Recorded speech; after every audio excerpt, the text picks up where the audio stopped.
इस संसार में इंसान न अपनी मर्जी से आता है और न ही अपनी मर्जी से जाता है, लेकिन बीच की जो व्यवस्था है जिंदगी की, उसके बारे में सोचता है कि सब कुछ उसकी मर्जी से हो। ये कैसे हो सकता है कि आप कहीं अपनी मर्जी से नहीं जा रहे हो और वहां से आप अपनी मर्जी से नहीं आ रहे हो, लेकिन वहां पहुंचने के बाद आप चाहते हो कि हर चीज आपकी मर्जी से हो। इंसान ये भूल जाता है कि जिसने उसको भेजा है, और जब अंत होगा तो जो उसे बुलाएगा, बीच की मर्जी भी उसी की मर्जी से होगी, आपकी मर्जी से नहीं होगी। जो इंसान इसको समझ जाता है वो जीवन में बहुत सुखी हो जाता है। वो मानता है कि ईश्वर ने जो दिया है हमें उसी में सुखी रहना है। जो इंसान इसको नहीं समझता है वो जीवन भर दुखी रहता है। जो आपके लिए होगा इस जन्म में, जो आपका प्रॉमिस होगा कि ईश्वर को कि इस जीवन में आपको क्या क्या देना है, जो आपके योग्य होगा वो आपको मिल जाएगा। जो नहीं होगा वो मिलकर भी छीन जाएगा। आपका काम है कर्म करते रहिए। कर्म भी ईश्वर की मर्जी से ही होता है। वो जब तक अपॉर्चुनिटी नहीं देंगे आप क्या ही कर लेंगे। जो इंसान इसको गहराई से समझ जाता है वो जीवन में सुखी हो जाता है और मान लेता है कि मेरी मर्जी से कुछ नहीं हो रहा है, सब ईश्वर की मर्जी से हो रहा है, तो हम क्यों परेशान हो। अगर हमारे जीवन में दुख आया है तो हम इसे सह लेते हैं, फिर ईश्वर हमें सुख देंगे, उसको भी हम भोग लेंगे। और जो इंसान लड़ते रहता है कि ऐसा कैसे हो सकता है, मैं अपनी मर्जी का बादशाह, मैं अपनी मर्जी से सब करूंगा, वो कहीं ना कहीं जीवन में घसीटते रहता है, जीवन में रोते रहता है। तो नमस्कार दोस्तों, मेरा नाम है रानू बाबू और जैसा कि आप सभी जानते हैं कि मैं आपके लिए कहानी, कविता और मोटिवेशनल वीडियो लेकर आता हूँ। इसी श्रृंखला में लेकर आया हूँ, न जन्म हमारी मर्जी से होता है न मृत्यु। तो जन्म और मौत के बीच में होने वाली व्यवस्था हमारी मर्जी से कैसे हो सकता है। जो आपके योग्य होगा वो आपको मिल जाएगा, जो आपके योग्य नहीं होगा वो मिलकर भी छीन जाएगा। आपका कर्म है, इस संसार में आए हैं तो आपको जो भी दिया जा रहा है वो करते रहिए। तो आइए सब्जेक्ट को डिटेल्स में समझते हैं। शुरू करूँ इससे पहले आप सभी से रिक्वेस्ट है, please like my video, subscribe my channel and share my video. दोस्तों, आपने देखा होगा फिल्म में अभिनेता कैसे अपने पात्र को निभाते हैं या नाटक में कैसे एक अभिनेता अपने पात्र को निभाते हैं। मैं इन दोनों से जुड़ा रहा हूं तो मुझे पता है कि नाटक में एक चरित्र आपको दिया जाता है, आपको बुलाया जाता है कि आप इस चरित्र को निभाएंगे और इस चरित्र का यहाँ अंत होगा, यहाँ से ये शुरुआत होगी। हम जाते हैं, नाटक शुरू होता है, फिर डायरेक्टर की मर्जी से डायरेक्टर बोलता है यहाँ से चलकर वहाँ जाओ, वहाँ जाने के बाद ये लाइन बोलो, तो हम वैसा ही करते हैं। वहाँ अपनी मर्जी हम लगाते हैं, लेकिन डायरेक्टर को लगता है कि हाँ हमारी मर्जी सही है, तो उसे एक्सेप्ट करता है। उसको लगता है कि नहीं, मैंने कुछ ज़्यादा बड़ा गहन बोल दिया है, तो डायरेक्टर को अगर लग रहा है कि उस चरित्र के साथ मैंने जो कहा है वो नहीं जा रहा है, तो उसे रिजेक्ट कर देता है। इसी तरह ज़िंदगी को समझ लीजिए।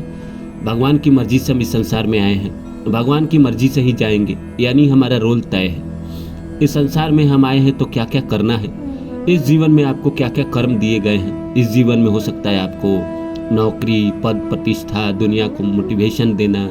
हर इंसान को अलग अलग कर्म दिया जाता है। इस जीवन में आपका शादी, इस जीवन में प्यार, किसी को नहीं भी दिया जाता है, किसी को धन दौलत, तो किसी को कुछ, तो किसी को कुछ पात्र मिलते हैं। इंसान आता है, अपना अपना पात्र निभाता है। अज्ञानी पुरुष है जो कहता है कि सब मैंने अपने मेहनत से किया, सब अपने संघर्ष से किया, पर करता इस संसार में जो कुछ भी है वो सब ईश्वर ही करते हैं। वो खामखा का फैलता है कि मैंने सब कुछ पाया है, मैंने अपनी मेहनत से। जब आप इस संसार में अपनी मर्जी से नहीं आए, इस संसार में अपनी मर्जी से नहीं जाएंगे, तो आप बीच में कैसे आप बड़ा अगर बन गए तो कैसे आप बन गए, क्या बगैर ईश्वर की मर्जी के बन गए? लाखों लोग एग्जाम देते हैं, किसी भी चीज़ का, आईएएस का हो या मैनेजमेंट का हो या कोई भी हो, रेलवे, किसी भी सीए का हो, कोई भी एग्ज़ाम हो। कुछ ही लोग सेलेक्ट हो पाते हैं, वो जाते हैं फिर काम करते हैं, तो उनका रोल अलग होता है। कुछ लोग अभिनेता बनते हैं, कुछ लोग डॉक्टर बनते हैं, कुछ लोग और कुछ बनते हैं। तो सबका अलग अलग कर्म इस धरती पर तय है। कोई दशरथ माझी बनता है जो 22 साल तक पहाड़ काटता है और पहाड़ काटने के बाद रास्ता बनाता है। वो रास्ता महत्वपूर्ण नहीं था, जो उसने किया दुनिया के लिए एक मोटिवेशन का काम करके गया, वो महत्वपूर्ण था। नवाजुद्दीन सिद्दीकी की सफलता महत्वपूर्ण नहीं थी, क्योंकि सफलता तो बहुत लोग को मिल जाता है, लेकिन एक साधारण आदमी जो मेरे और आपके जैसे परिवार में जन्म लिया, वो जब बड़ा बनता है, उसको जो प्रकृति बड़ा बनाती है, तो लाखों लोगों के लिए मोटिवेशन इसलिए बनता है कि आपको लगता है, मुझे लगता है कि वो जो बन सकता है तो मैं भी बन सकता हूँ। तो ईश्वर कई लोगों को चुनते हैं कि चाहो तुम समाज में एक नया मोटिवेशन देना, एक नया लोगों के अंदर जोश देना, तुम्हें देखकर लाखों लोग तुम्हारे जैसा बनना चाहे।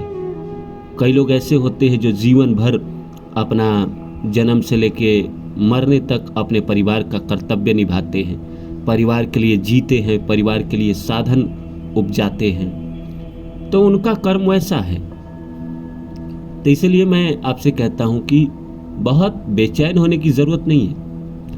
आपको जो भी अपॉर्चुनिटी दी जा रही है, प्रकृति ही देती है अपॉर्चुनिटी। मान के चलिए आप बात कर रहे हो कि आप कोई नौकरी की तैयारी कर रहे हो, आप एग्ज़ाम दे रहे हो, नहीं हो रहा है, किसी का हो रहा है, तो उसको जो अपॉर्चुनिटी मिला वो प्रकृति ने दिया। लाखों लोग बम्बई में अभिनेता बनने आते हैं, सब कोई ऑडिशन दे रहा है, किसी को काम मिलता है, तो वो जो अपॉर्चुनिटी मिलता है वो ईश्वर देते हैं। आप बस कोशिश करते हैं, तो आप अपना कोशिश करते रहिए, आप हारिए मत। अगेन एंड अगेन आप ट्राई करते रहिए, अपना कर्म छोड़िए मत, भागिए मत, करते रहिए। ईश्वर अपॉर्चुनिटी देते हैं, जो आपके प्रारब्ध में है, जो आपकी किस्मत में है, वो आपको ईश्वर मौका देंगे। फिर आप वो काम करिए, फिर आगे बढ़िए, फिर दूसरा अपॉर्चुनिटी देंगे, फिर वो काम करिए, फिर आगे बढ़िए।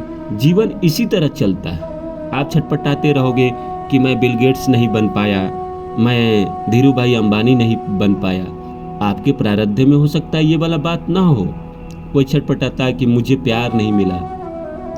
अरे इस जीवन में आपको प्यार न दिया गया हो ईश्वर के द्वारा। कोई छटपटाता है कि मेरी शादी नहीं हुई। आपको हो सकता है कि इस जीवन में शादी का सुख नहीं दिया गया है, आपको कोई और कर्म दिया गया है। तो जो आपको दिया गया है इस जीवन में, बीच के समय में, वो आपको करना है, वो आपसे ईश्वर करवा लेंगे। अब आप दूसरों को देखकर, सारा दुख तो इंसान के जीवन में तभी शुरू होता है जब दूसरे का कुछ होता है और आपका नहीं होता है। आपको ये भी तो सोचना चाहिए कि उसके पात्र अलग है, उसके कैरेक्टर अलग है, उसके चरित्र अलग है। ईश्वर ने उसको अलग रोल दिया है, आपको अलग रोल दिया है, तो उसके जैसा क्यों बनना चाहते हैं? उसको अगर धन मिल गया तो कोई ज़रूरी थोड़ी है आपको भी मिलेगा। आपको हो सकता है कि पद मिले। उसको अगर मान के चलिए प्यार मिल गया तो कोई ज़रूरी नहीं है कि आपको भी प्यार मिले। ईश्वर ने आपके इस जीवन में प्यार नहीं दिया, आपकी डायरेक्ट शादी हो। तो इसलिए भरोसा रखिए, अच्छा होगा।